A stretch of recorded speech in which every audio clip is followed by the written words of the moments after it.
दिल्ली से बड़ी खबर, इंडिया गठबंधन की बड़ी बैठक होने जा रही है। यूपी में सीट बंटवारे को लेकर होगी चर्चा। सपा और आरएलडी के कांग्रेसी नेताओं के साथ बैठक। सपा से रामगोपाल, जावेद अली होंगे शामिल, आरएलडी जयंत चौधरी होंगे शामिल। शाम 6 बजे इंडिया गठबंधन की बैठक है। तो यूपी में सीटों का बंटवारा, आज उस पर चर्चा होने जा रही है। खबर ऐसी है कि शाम 6 बजे बैठक होगी और खबर यह है कि आज बंटवारा होगा, लेकिन हो पाएगा नहीं, ये देखना बड़ा दिलचस्प होगा। रवि त्रिपाठी हमारे साथ, हमारे वरिष्ठ सहयोगी और ज्यादा अपडेट के साथ जुड़ गए। रवि, बताया जा रहा है कि आज इंडिया गठबंधन की बैठक है और बताया जा रहा है कि आरएलडी और सपा भी इसमें शामिल होगी। क्या सीटों का बंटवारे पर फाइनल मोहर लग सकती है? देखिए, फाइनल मोहर तो नहीं, लेकिन पहले दौर की बैठक इसको कह सकते हैं कि एक प्राइमरी बैठक है। और इस बैठक में आज दो बैठकें अलग अलग है। महाराष्ट्र को लेकर बैठक है जिसमें जो 4 बजे से है, जिसमें महाराष्ट्र में शिवसेना और एनसीपी के साथ कांग्रेस के नेताओं की बैठक होगी, जो कमेटी बनाई गई थी, सीट शेयरिंग कमेटी।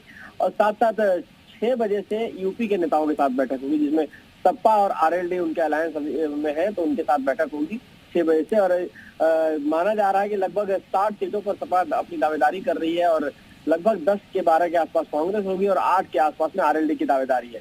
तो बैठ कर ये देखा जाएगा कि किसका क्या अवेलेबिलिटी, क्या चांसेस होते हैं, कैसे क्या फॉर्मूला बनेगा। तो कहीं ना कहीं पहले दौर की बैठक आज होगी 6 बजे से। मान के चलिए कि 1.5 से 2 घंटे की बैठक ये चलेगी, क्योंकि उससे पहले महाराष्ट्र की बैठक होने वाली है, तो उसमें भी एनसीपी और शिवसेना के साथ सीट शेयरिंग को लेकर एक चर्चा होगी। आम आदमी पार्टी के साथ पहले हो चुकी है, दिल्ली और पंजाब को लेकर, साथ ही साथ बिहार को लेकर बैठक हो चुकी है। तो बड़ा स्टेट है यूपी, तो एक अहम बैठक है आज 6 बजे। और उस बैठक में मान के चलिए कि कुछ ना कुछ एक फॉर्मूला निकल के आएगा। रवि, अगर बात करें, क्योंकि बीएसपी अभी गठबंधन में शामिल नहीं हुई है, लेकिन चर्चाएं तेज हैं, बीएसपी का भी जिक्र हो सकता है इस बैठक में?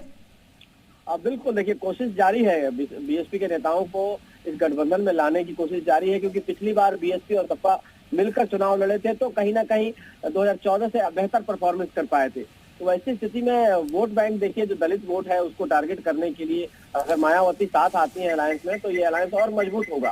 तो ऐसी स्थिति में सपा की तरफ से जो सोर्सेज बता रहे हैं, सपा कह रही है कि अगर बसपा इसमें आती है, गठबंधन में आती है, तो 30 से 35 सीटों पर सपा लड़ेगी, लगभग 30 के पर बसपा लड़ेगी, और बाकी जो बची सीटें होंगी उसमें कांग्रेस को 4-5 सीट के आसपास दी जाएगी, और फिर यही 5 के आसपास सीटें आपको आरएलडी को दी जाएगी। लेकिन वो स्थिति दूसरी होगी। अभी फिलहाल चर्चा होगी और कोशिश जारी है कि बसपा को इस टीम में लाया जाए। अब बसपा इस टीम में आती है या नहीं आती है, ये अभी कहना मुश्किल है, क्योंकि अभी तक तो जो संकेत मायावती ने दिए हैं उसमें अकेले चुनाव लड़ने का संकेत है उनका।